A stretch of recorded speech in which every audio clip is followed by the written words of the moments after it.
1 tahun sebelum Rasulullah Shallallahu Alaihi Wasallam diutus menjadi Rasul, kita diperlihatkan berbagai macam aktivitas masyarakat Quraisy di Mekah. Dimulai dari aktivitas perdagangan, pembuatan tembikar, pembuatan keranjang, lalu diisi dengan kegiatan seperti aktivitas penjinakan monyet dan ular. Waktu itu Umar bin Khattab sudah kembali dari perdagangannya di Syam. Dia berjalan dengan beberapa pemuda Quraisy di tengah-tengah kesibukan itu sambil melihat aktivitas-aktivitas mereka. Di antara mereka adalah Sofwan bin Umayyah, Ayas bin Abi Rabi'ah, Umar bin Khattab, Ikrimah bin Abu Jahal, Umair bin Wahab al-Jumahi, dan teman-temannya yang lain. Mereka adalah pemuda-pemuda Quraisy yang memiliki pengaruh sangat besar di kaumnya. Di tengah-tengah perjalanan itu, mereka mendengar seorang perempuan yang sedang mempertanyakan harga yang sangat mahal dari seorang penjual. Perempuan tersebut mengatakan, 10 dirham sangat mahal. Si penjual itu berkata, "Demi Lata, aku hanya mengambil untung setengah dirham saja. Kalau mau kamu ambil, kalau enggak cari di tempat lain." Lalu si wanita itu berkata, "Ya udah, saya cari di tempat lain saja." Ketika Sofwan bin Umayyah mendengar percakapan itu, dia berkata kepada si penjual tersebut, "Engkau adalah penjual yang buruk." Si penjual itu dengan rasa malu berkata, "Maaf, wahai Tuan Sofwan." Sofwan bin Umayyah berkata kepada si penjual itu, "Apakah hanya gara-gara 1 atau 2 dirham kamu membuat dia pergi mencari ke tempat yang lain?" Si penjual itu berkata, "Tuan Sofwan, ini adalah harta kamu dan harta ayahmu. Saya hanya menjalani apa yang diperintahkan oleh kalian, harga segitu yang ditentukan oleh ayahmu." Lalu Sofwan berkata, "Sekarang kamu tunaikan hajat si perempuan ini dengan harga yang dia sukai." Penjual itu berkata, "Baik, wahai Tuan Sofwan." Kemudian Sofwan bin Umayyah pergi melanjutkan aktivitasnya di pasar. Ikrimah bin Abu Jahal yang berada di situ berkata kepada Sofwan, "Jika seandainya banyak wanita cantik seperti dia, kamu dan ayahmu pasti hidup dalam kemiskinan." Lalu Sofwan menimpali, "Jika seandainya banyak perempuan cantik, kami pasti tidak banyak membutuhkannya lagi, karena emas itu langka karena susah dicari, dan besi murah karena banyak sekali." Sofwan bin Umayyah ini adalah tokoh terkemuka dari Bani Jum'ah. Ayahnya bernama Umayyah bin Khalaf yang memiliki banyak harta dari perdagangan.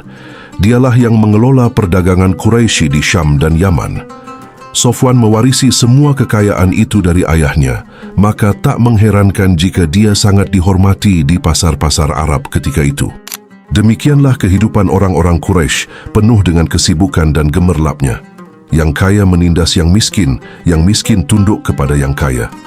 Kesenjangan sosial sangat terasa, dan itu menjadi renungan bagi orang-orang yang berakal. Di sesi selanjutnya, kita diperlihatkan salah seorang dari Yahudi Quraizah berteriak di tengah-tengah aktivitas orang-orang Quraisy. Dia memanggil orang-orang Quraisy dan para pembesar mereka sambil berkata, "Sampai kapan ketidakadilan di tempat kalian terus terjadi? Sampai kapan hak mereka terus dirampas?" Di saat itu ada Suhail bin Amr. Dia langsung berkata kepada si Yahudi tersebut, "Ada apa wahai saudaraku?" Yahudi tersebut berkata kepada Suhail, "Wahai pemimpin Bani Amir, apakah kamu rela jika ada salah seorang yang mengambil hakku sedangkan aku berada di negeri kalian?" Orang yang dituduh oleh Yahudi tersebut berkata, "Demi Lata dan Uzza, aku tidak melakukannya." Tapi si Yahudi tersebut bersumpah dengan nama Tuhan Musa, "Demi Tuhan Musa, sungguh dia telah melakukannya. Wahai pemimpin Bani Amir, tahun lalu dia membeli kurma dan jelai dariku, dan waktu itu dia belum punya uang. Dia berkata kepadaku untuk menagihnya tahun depan. Sekarang aku mendatanginya dan meminta tagihan itu sekaligus mendendanya karena keterlambatannya, namun dia tidak mampu menepatinya." Laki-laki tersebut berkata, "Ketika aku telah mengambil gandum dan jelai darinya dan dia telah pulang dari Yatsrib, aku memeriksa barang tersebut dan mendapati bahwa dia telah menipuku. Dia menaruh semua gandum dan jelai terbaik di atas, sedangkan bagian bawahnya semuanya busuk, bahkan tidak pantas dimakan untuk hewan sekalipun. Aku sangat rugi gara-gara itu." Si Yahudi tersebut kembali bersumpah, "Demi Tuhan Musa, dia telah berdusta. Ketika aku menjual kepadanya tidak ada satupun yang rusak. Kalaupun yang dikatakannya benar, maka pembusukan terjadi ketika dia menyimpannya. Mengapa aku harus disalahkan karena kesalahannya?" Lalu Suhail bin Amr berkata kepada anaknya, "Wahai Abdullah, bayar kepada orang Quraizah ini sebanyak apa yang dituntut. Jangan sampai dikatakan lagi bahwa hidup dekat suku Aus dan Khazraj lebih baik ketimbang hidup dengan kita." Semoga Allah mengutuk salah satu yang berbohong di antara kalian berdua." Laki-laki tersebut berkata, "Ya demi Tuhan Ka'bah, semoga Allah mengutuk siapa yang berbohong di antara kami." Lalu dia berkata kepada si Yahudi tadi, "Jika seandainya bukan karena kehormatan Abu Zaid, pasti aku akan memukulimu dan aku akan menyuruh kaumku untuk mengeluarkanmu dan orang-orang yang sepertimu dari negeri ini." Lalu si laki-laki tersebut pun pergi. Lalu Yahudi tersebut tertawa dan berkata, "Kamu pikir mudah untuk memukuliku? Ketika sosok yang dijanjikan itu datang, kami akan memerangi kalian semua dan menghancurkan kalian semua seperti kaum Ad." Orang-orang Yahudi telah lama menantikan kedatangan seseorang yang digadang-gadang sebagai nabi akhir zaman yang akan diutus dari kalangan mereka. Mereka beranggapan bahwa sosok tersebut akan memerangi seluruh orang Arab dan membuat orang Yahudi menjadi penguasa di negeri Arab. Mereka telah mengenal ciri-ciri nabi tersebut di dalam kitab Taurat mereka. Dan semua ciri-ciri itu sebenarnya sudah mereka temui pada sosok Nabi Muhammad SAW ketika beliau berhijrah ke Madinah. Namun karena sosok tersebut bukan berasal dari kalangan orang Yahudi, mereka pun mengingkarinya. Perkataan Yahudi tadi tentang sosok yang dijanjikan itu didengar oleh rombongan Umar dan kawan-kawannya yang sedang melewati pertengkaran itu. Lantas Ikrimah bertanya kepada Umar bin Khattab, "Siapa sosok yang dijanjikan yang sering disebut-sebut oleh orang Yahudi tersebut?" Umar bin Khattab berkata, "Nabi yang akan muncul di antara mereka. Mereka selalu mengatakan bahwa masa kemunculannya sebentar lagi, dan dengannya mereka akan mengalahkan orang-orang yang bertentangan dengan mereka." Ikrimah tertawa dan berkata, "Akal mereka sudah hilang." Lalu mereka pun pergi. Di sisi selanjutnya, kita diperlihatkan adegan pertandingan gulat yang sering diadakan oleh orang-orang Quraisy. Di sana terdapat seorang pegulat yang sangat hebat yang mampu menjatuhkan lawan-lawannya. Dia berhasil mengalahkan mereka satu persatu dan orang-orang bersorak mendukungnya. Salah satu yang menonton pertandingan tersebut adalah Abu Sufyan bin Harb. Dia sangat terkesima melihat kehebatan pegulat itu. Setelah berhasil memenangkan pertandingan, pegulat tersebut berteriak, "Ada enggak orang yang berani mengalahkanku?" Abu Sufyan berkata kepada pembantunya yang ada di sampingnya, "Panggil Umar." Saat itu Umar sedang berjalan bersama rombongan kawan-kawannya yang lain. Sofwan berkata kepada Umar, "Engkau adalah orang yang paling paham terhadap syair, wahai Umar. Siapakah yang paling ahli dalam bersyair menurutmu?" Umar berkata, "Dia adalah Al-Khansa, yang menangis dan membuat orang yang mendengarnya ikut menangis karena dia selalu berduka." Ketika dia sedang berbicara seperti itu, khadamnya Abu Sufyan datang dan berkata kepadanya, "Abu Sufyan memanggilmu, wahai Umar, ayo pergi ke arena gulat." Umar pun pergi. Sesampainya di sana, Abu Sufyan berkata kepada Umar, "Mereka harus tahu apa yang dimiliki oleh pemuda Quraisy. Tidak ada satupun yang mampu mengalahkannya. Ayo tunjukkan, wahai Umar." Kawan-kawannya pun menyemangatinya. Umar masuk ke dalam arena pertandingan. Mereka pun bertarung satu lawan satu. Pada akhirnya Umar berhasil menjatuhkan pegulat itu. Pegulat tersebut bangkit dan mencoba melawan Umar lagi, namun Umar kembali berhasil menjatuhkannya. Teman-temannya bersorak kegirangan karena kemenangan Umar. Abu Sufyan berkata kepada para penonton, "Inilah pemuda Quraisy, pegulatnya, penunggang kudanya, utusannya, dan diplomatnya. Barang siapa yang merasa ada yang menyamai ketangguhannya, silakan maju kepadanya atau menyingkirlah, karena pemuda ini adalah salah satu bukti bahwa Allah melebihkan orang Quraisy."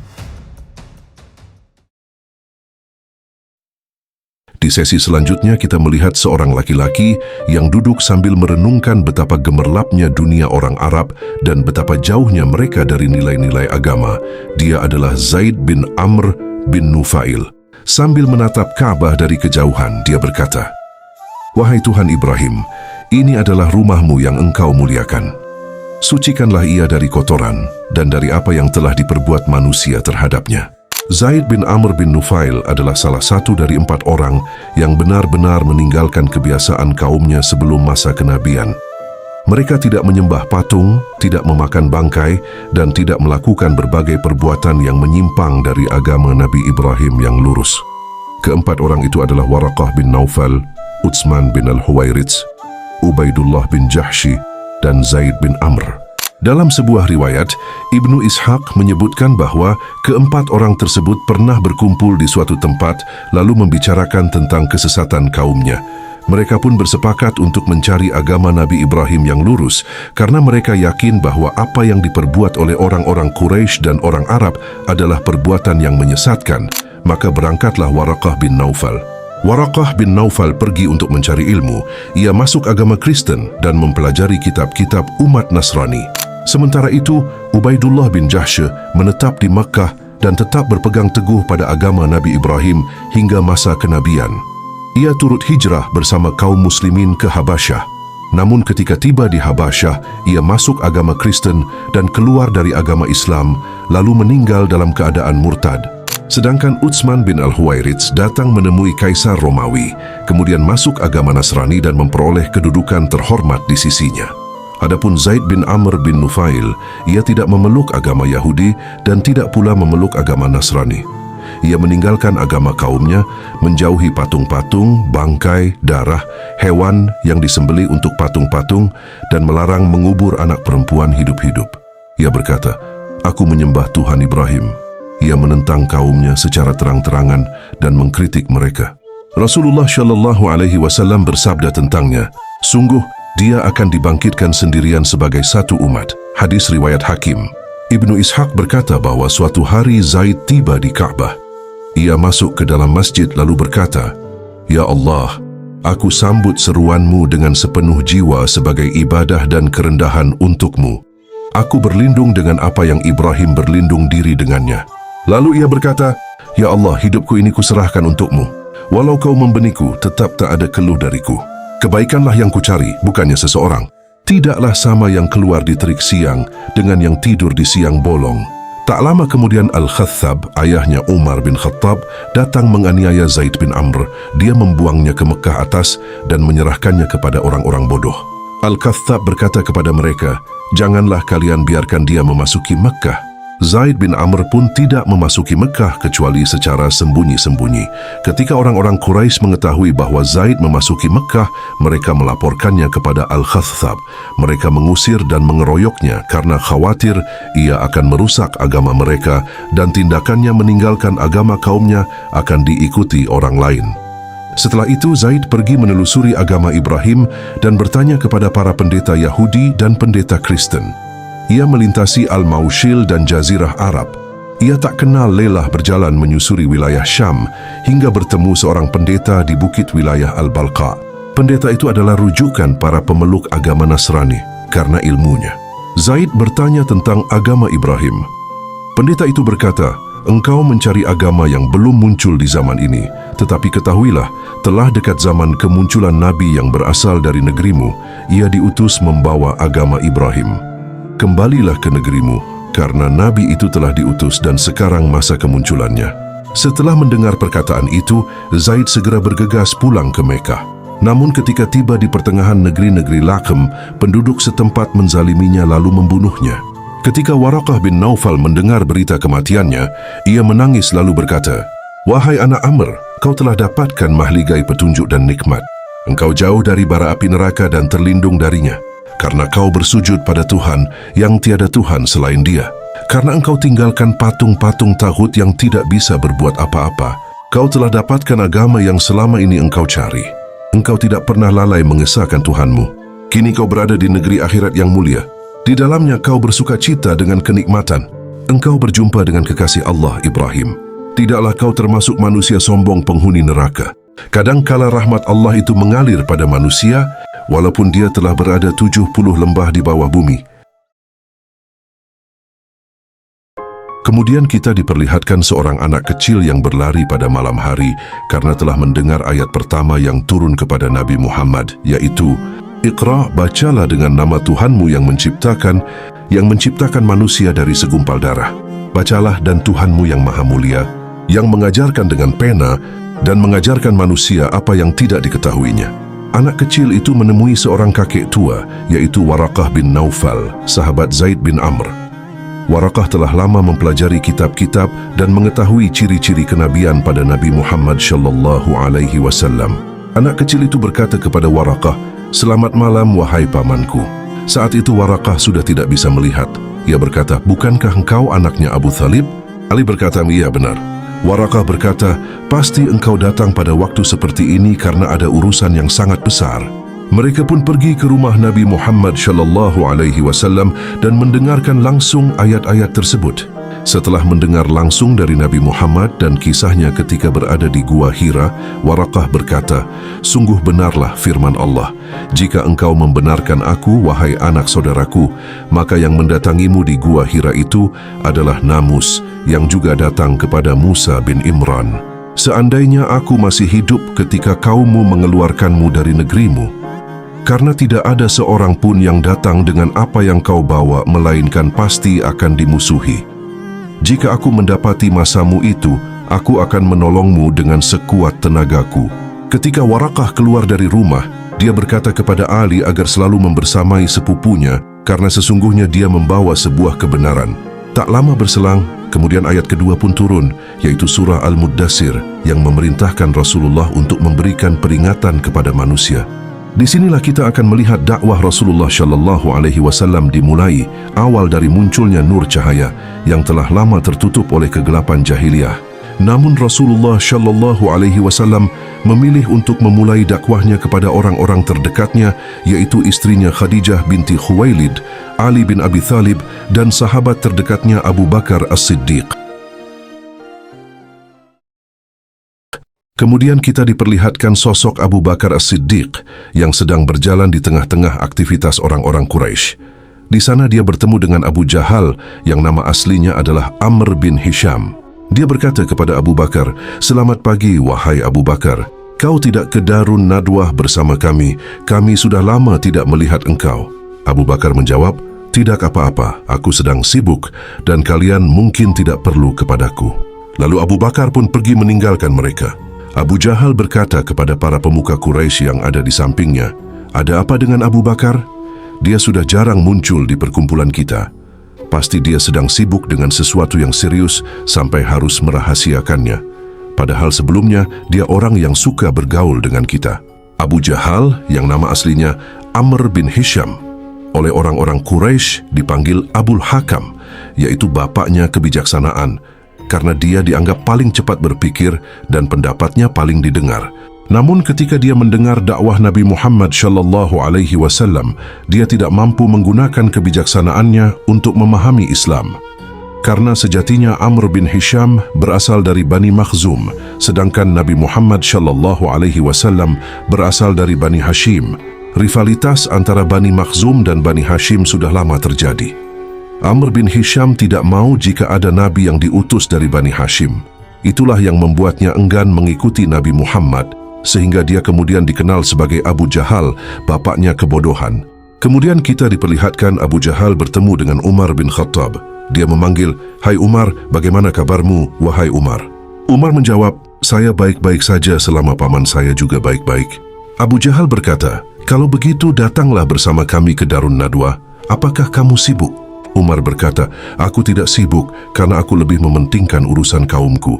Jika kaumku menginginkanku hadir, maka itu juga keinginanku. Ayo kita pergi." Di sisi lain kita melihat Abu Bakar As-Siddiq terus berjalan hingga dia bertemu dengan Utsman bin Affan, sahabatnya yang sangat dekat. Utsman memanggil, "Abu Bakar." Abu Bakar bertanya, "Engkau mau kemana, wahai Utsman?" Utsman menjawab, "Ke Darun Nadwah." Abu Bakar berkata, "Apakah ada urusan yang sangat penting di sana?" Utsman menjawab, "Tidak ada, ini hanya diskusi biasa. Jika ada hal baru, pasti kamu lebih awal mengetahuinya karena kau selalu di sana." Abu Bakar terdiam. Utsman bertanya, "Sepertinya engkau mengkhawatirkan sesuatu. Kalau kau mau, kau bisa menceritakannya kepadaku. Aku akan coba membantumu sebisaku." Abu Bakar menjawab, "Iya, aku mempunyai sesuatu yang dapat membuat urusanmu menjadi lebih baik. Aku tidak ingin hal ini hanya aku yang tahu, tetapi orang yang aku cintai juga harus tahu, dan engkau adalah sahabat terbaikku." Utsman berkata, "Engkau juga sahabat terbaikku, tetapi apa itu?" Abu Bakar berkata, "Kalau begitu jangan ikut ke Darun Nadwah. Ikutlah bersamaku." Dalam perjalanan Abu Bakar bertanya kepada Utsman bin Affan, "Apakah aku pernah membohongimu sebelumnya?" Utsman berkata, "Tidak pernah. Engkau adalah orang yang paling jujur dan baik." Abu Bakar berkata, "Ada orang yang lebih jujur dariku, yaitu Muhammad bin Abdullah." Utsman mengakui dan berkata, "Apa yang kau katakan benar, dia memang orang yang jujur dan terpercaya. Tapi ada apa tentangnya? Coba jelaskan." Abu Bakar berkata, "Aku akan menjelaskannya dengan syarat engkau tidak memberitahukan kepada siapapun, sekalipun engkau suka ataupun tidak suka dengan apa yang aku katakan." Utsman berkata, "Engkau telah membuatku sangat resah, Abu Bakar. Aku berjanji demi Tuhan Ka'bah, pasti tidak ada yang engkau sembunyikan kecuali ini adalah urusan yang sangat besar." Abu Bakar berkata, "Ya benar, ini adalah urusan besar yang belum pernah didengar orang Arab sebelumnya. Di dalamnya terdapat ketentraman di dunia dan di akhirat." Utsman yang belum pernah mendengar kata akhirat bertanya, "Akhirat? Apa itu akhirat?" Disinilah kita mengetahui bahwa Utsman bin Affan akhirnya masuk Islam melalui Abu Bakar As-Siddiq. Banyak sahabat Rasulullah yang masuk Islam melalui Abu Bakar, di antaranya Utsman bin Affan. Lalu kita diperlihatkan Ali bin Abi Thalib yang masih sangat kecil. Dia berlari menuju rumahnya dan bertemu ayahnya, Abu Thalib. Abu Thalib bertanya, "Bagaimana keadaan sepupumu Muhammad?" Ali menjawab, "Beliau baik dengan rahmat Tuhannya." Ketika Ali mengatakan Tuhannya, Abu Thalib berkata, "Tuhannya, siapa Tuhan Muhammad?" Ali tertunduk dan tidak menjawab. Abu Thalib berkata, "Tadi aku melihat kalian berdua di jalan pegunungan. Gerakan apa yang kalian lakukan? Kalian bersujud lalu berdiri, dan bukan sujud seperti yang kami lakukan kepada berhala." Ali berkata, "Itu adalah salat, wahai ayahku, salat yang diwajibkan Allah kepada nabinya." Ayahnya semakin bingung dan berkata, "Nabi, yang kau maksud nabi itu siapa?" Ali berkata, "Keponakanmu Muhammad. Iya, dia adalah seorang nabi. Wahyu turun kepadanya dari langit, yaitu Al-Quran. Aku mengikuti agamanya, yaitu Islam." Abu Thalib semakin bingung dengan nama-nama yang belum pernah didengarnya. Dia berkata, "Nabi, wahyu, Quran dan Islam, apa itu semua? Kamu terlalu banyak menyebutkannya. Duduklah, wahai anakku, jelaskan satu persatu agama, apa yang dia maksud dan kepada apa dia mengajak." Ali pun menceritakan semuanya kepada Abu Thalib. Setelah Ali menjelaskan semuanya, Abu Thalib berkata, "Wahai Ali anakku, jika dia menunjukkan kepada kita kebenaran, tetaplah bersamanya. Sembunyikan itu dari orang lain. Jangan sampai ada yang mengetahuinya, sampai Allah sendiri yang menampakkannya." Di sisi lain kita diperlihatkan sosok Ammar bin Yasir yang bergegas hendak keluar rumahnya. Ayahnya Yasir bin Amir berkata, "Mau kemana kau Ammar?" Ammar berkata, "Aku punya urusan yang harus aku datangi, wahai ayahku." Ayahnya berkata, "Kenapa sekarang engkau sering meninggalkanku? Setiap aku bertanya, kau hanya menjawab sibuk dengan urusan ini dan itu. Urusan apa itu? Coba jelaskan." Tiba-tiba ibunya Ammar keluar. Ayahnya berkata, "Engkau juga mau kemana, wahai Ummu Ammar?" Ibunya berkata, "Ke rumah Abu Hakam bin Hisham. Istrinya menyuruhku datang untuk suatu keperluan." Ammar berkata kepada ibunya, "Kenapa ibu masih mau melayaninya? Bukankah dia sudah punya budak sendiri?" Ibunya menjawab, "Budaknya sedang sakit. Lagi pula Bani Makhzum punya hak atas kita. Bukankah kita kerabatnya?" Ammar berkata, "Iya, kerabatnya, bukan budaknya lagi. Ibu sudah dimerdekakan oleh ayah, tapi ibu masih mau melayani mereka. Itulah sebabnya Bani Makhzum terus menyuruh ibu, karena mereka masih menganggap ibu budaknya." Ayahnya langsung membantah, "Tidak seperti itu, wahai anakku. Jangan terburu-buru berkata begitu. Kita tidak punya perlindungan lain selain mereka. Ketika aku datang dari Yaman ke kota ini, Bani Makhzum menerimaku dan memberi perlindungan. Mereka menjadikanku kerabat. Itulah sebabnya aku berutang nyawa kepada mereka."